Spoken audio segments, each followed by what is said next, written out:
दोस्तों, middle east में फैली आग अब भारत तक पहुंचने लगी। ईरान ने क्या भारत बात है को ऐसा यार। झटका देने की तैयारी कर ली है जिससे हाँ, न ये युद्ध बहुत सिर्फ भयंकर एनर्जी होता है भैया सेक्टर में भैया। खलबली मच गई है बल्कि कूटनीतिक गलियारों में भी सन्नाटा फैल चुका है। जी सही हाँ, बात है। इस जंग का फायदा उठाते हुए ईरान भारत से बदला लेने की कोशिश कर रहा है, क्योंकि आज से कुछ सालों पहले तक भारत ईरान का सबसे बड़ा ऑयल इंपोर्टर था, लेकिन हालात बदलते ही भारत ने रूस को अपना सबसे बड़ा क्रूड ऑयल सप्लायर बना दिया और ईरान को सालाना 1 लाख करोड़ का चूना लगा है। ऐसे में ईरान ने दूसरे 1 देशों लाख का चूना से लग भारत गया। तक पहुंचने वाले क्रूड ऑयल को रास्ते में ही रोकने का जाल बिछाया है और क्या इसका बात है। सीधा असर वास्तव में भारत की अर्थव्यवस्था और तेल की कीमतों पर पड़ सकता है। माना ये जा तो रहा है बात कि सही आने है। वाले दिनों में बस पेट्रोल तेल की डीजल कीमतों के पर दाम पड़ सकता है 40% तक बढ़ सकते हैं और ये सिर्फ एक ऑयल सप्लाई का मसला नहीं है, बल्कि इसके पीछे छुपा है एक ऐसा डिप्लोमेटिक पावर गेम जिसमें भारत फंसता नजर आ रहा है। एक तरफ भारत का फंसता पुराना नजर दोस्त इजराइल और दूसरी तरफ है ईरान, जिससे भारत ने दशकों तक सस्ता तेल खरीदकर अपनी ऊर्जा जरूरतों को पूरा किया है।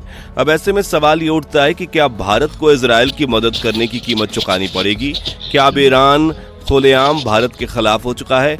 कहाँ है स्टेट ऑफ हॉर्मूज नाम का वो चेक पॉइंट जिसे बंद करके ईरान पूरी दुनिया में ऑयल सप्लाई चेन को डगमगा सकता बाधित है? कर क्यों सकता है, हाँ भारत ईरान की तरफ अपने 3 युद्धपोत रवाना कर चुका है और क्या डिप्लोमेसी की मदद से इस समस्या का समाधान निकाला जाएगा? जानेंगे सब कुछ विस्तार से, लेकिन उससे पहले वीडियो को लाइक करने के साथ कमेंट में लिखिए जय हिंद, क्योंकि इतने जय हिंद। ताकतवर देश के देशवासी होना हमारे लिए गर्व की बात होनी चाहिए। गर्व की बात है, दोस्तों, सही बात फिलहाल है ये तो इजराइल और ईरान के बीच जंग में सीज फायर चल रहा है, लेकिन दुनिया भर के डिफेंस एक्सपर्ट्स का कहना है कि ये सीज फायर शायद ज्यादा दिनों तक ना टिके, क्योंकि दोनों देश ग्लोबल लेवल पर एक दूसरे को अब भी युद्ध की धमकियां दे रहे हैं। जहां इजराइल के पास अमेरिका और भारत जैसे सुपर पावर कंट्रीज का साथ है, तो वहीं दूसरी तरफ हमारे दोस्त रूस ने ईरान के साथ हाथ मिला लिया है और ईरान के पास न्यूक्लियर वेपन या महंगे एडवांस हथियार हो ना हो, लेकिन वर्ल्ड इकोनॉमी की गर्दन उसके हाथ में है, जिसे मरोड़कर वो दुनिया भर में तेल की सप्लाई को हिला सकता है। जी हाँ, और इस ज्योग्राफिकल एडवांटेज के चलते ईरान भारत, इराक और अमेरिका समेत दुनिया भर के देशों को धमका रहा है। हम बात कर रहे हैं जियो स्ट्रेटेजिक हथियार की, जिसे दुनिया स्टेट ऑफ हॉर्मूज के नाम से जानती है। एक ऐसा समुद्री रास्ता जो दिखने में जितना संकरा है, उसकी अहमियत उससे कहीं ज्यादा भारी है। ये स्ट्रेट ऑफ एक तरफ से ओमान की खाड़ी और दूसरी तरफ से पर्शियन गल्फ से जुड़ता है और यही वो इलाका है जहां से दुनिया का करीब 30% कच्चा तेल हर रोज गुजरता है। यानी अगर ईरान इस रास्ते को बंद कर दे तो ना सिर्फ भारत बल्कि चीन, जापान, दक्षिण कोरिया और यूरोपियन यूनियन जैसे देश भी कच्चे तेल के लिए तरस जाएंगे। इसलिए ईरान अमेरिका से लेकर भारत को इसी चेक पॉइंट के नाम पर धमकी दे रहा है। ये चेक पॉइंट इतना संकरा है कि कुछ जगहों पर इसकी चौड़ाई सिर्फ 33 किलोमीटर है और टैंकरों को आने जाने के लिए केवल 3-3 किलोमीटर की नेविगेशन चैनल्स अवेलेबल हैं, जहां से हर रोज 25 million barrel crude oil supply होता है। अब सोचिए, इतना भारी ट्रैफिक और इतनी छोटी जगह, अगर यहाँ किसी देश ने सिर्फ एक युद्धपोत भी रोक दिया तो अरब देशों का सारा तेल फंस जाएगा। खासकर सऊदी अरब, इराक, कुवैत, यूएई, कतर जैसे देशों की पूरी सप्लाई पूरी तरह से रुक जाएगी और पूरा एक्सपोर्ट इकोनॉमी इसी रास्ते पर टिका हुआ है। और यही बात इस इलाके को बेहद सेंसिटिव बनाती है। और अब जब इजराइल ईरान युद्ध की आंच स्ट्रेट ऑफ हॉर्मूज तक पहुंच चुकी है, तो भारत जैसी उभरती हुई सुपर पावर के लिए स्थिति और भी जटिल हो गई है, क्योंकि एक तरफ भारत के पास इजराइल जैसा भरोसेमंद दोस्त है, तो दूसरी तरफ ईरान के साथ भी भारत के ऑयल बिजनेस और डिप्लोमेटिक रिलेशंस 10 को पुराने हैं। अब देखिए, भारत ने ईरान से ऑयल इंपोर्ट्स पर तो सालों से बैन लगा दिया है, लेकिन सऊदी अरब, इराक, कुवैत, यूएई और कतर भारत के सबसे बड़े ऑयल सप्लायर्स में शामिल हैं, जिनसे भारत अपनी ऑयल की जरूरतों को 35 से 40% इंपोर्ट करता है। और स्ट्रेट ऑफ हॉर्मूज बंद होते ही इराक का तो ऑयल सप्लाई ही रुक जाएगा, जबकि सऊदी अरब जैसे देश भी लंबा रूट लेंगे, जिससे डिलीवरी में देरी, कॉस्ट में इजाफा और शॉर्ट टर्म सप्लाई क्रंच जैसी समस्याएं होंगी। और ऐसा पहले भी हो चुका है। जब साल 2019 में अमेरिका और ईरान के बीच तनाव बढ़ा था, तब भी तेल की कीमतें कुछ ही हफ्तों में 15% तक उछल गई थीं और भारत के पेट्रोल पंप पर इसका असर तुरंत दिखा था। अब सोचिए अगर स्ट्रेट ऑफ हॉर्मुज पूरी तरह से बंद हो जाए और ईरान और इजराइल जंग गहराए तो भारत में पेट्रोल 120 या 130 रुपए तक पहुंच सकता है, जो न सिर्फ ट्रांसपोर्ट बल्कि हर छोटे बड़े बिजनेस पर असर डालेगा। यानी एक आम भारतीय की जेब पर सीधा वार होगा। जी हाँ, अगर इसे डिटेल में समझने की कोशिश करें तो देखिए, ऑयल की कीमतें बढ़ने पर भारत का रिफाइनरी बिजनेस अफेक्ट होगा, जिससे देश की इकोनॉमी को बड़ा झटका लगेगा। वहीं पेट्रोल, डीजल, नेचुरल गैस और बाकी केमिकल प्रोडक्ट्स की कीमत बढ़ेगी, जिससे इंडस्ट्रीज का खर्च बढ़ेगा, ट्रांसपोर्टेशन कॉस्ट बढ़ेगी और इसका इफेक्ट खाने से लेकर कपड़े तक जीवन के जरूरी हर चीज की कीमत पर पड़ेगा। इसलिए ईरान इतना उछल रहा है, लेकिन ईरान को भारत से इतनी जलन क्यों है? तो देखिए, साल 2006 में भारत और ईरान के बीच क्रूड ऑयल का बहुत मजबूत रिश्ता बना हुआ था। उस वक्त भारत ईरान से हर साल 11 से 13 बिलियन डॉलर का कच्चा तेल लेता था और ईरान की इकोनॉमी के लिए भारत दूसरा सबसे बड़ा कस्टमर बन गया था। भारत के साथ इस गहराते रिश्ते से ईरान को फायदा तो बहुत हुआ, लेकिन जैसे ही अमेरिका ने 2012 में ईरान पर सख्त प्रतिबंध लगाए और कहा कि जो देश ईरान से व्यापार करेगा उस पर भी एक्शन लिया जाएगा, तब भारत ने अंतर्राष्ट्रीय नियमों का पालन करते हुए तेल की खरीद पर ब्रेक लगा दी।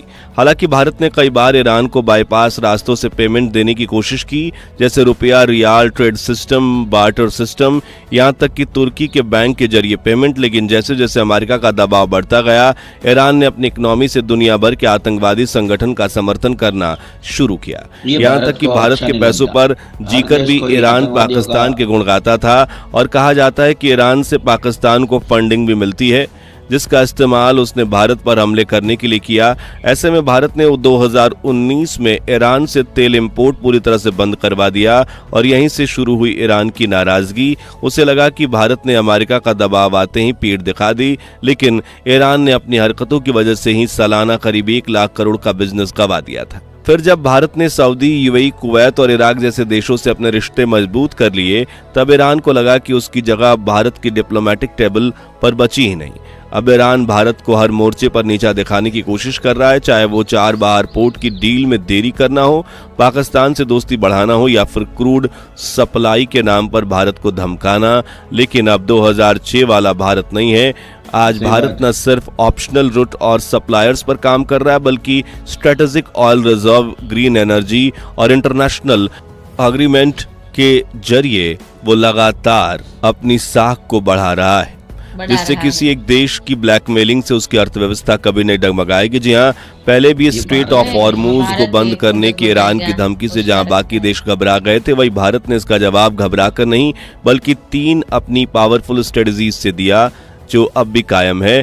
पहली रणनीति थी मल्टी सोर्स एनर्जी पॉलिसी, यानी किसी एक देश पर निर्भरता खत्म। भारत ने ईरान पर से अपनी निर्भरता खत्म करते हुए धीरे धीरे रूस, इराक, सऊदी अरब, कुवैत, ब्राजील, मेक्सिको और अमेरिका जैसे देशों से तेल खरीदना शुरू कर दिया।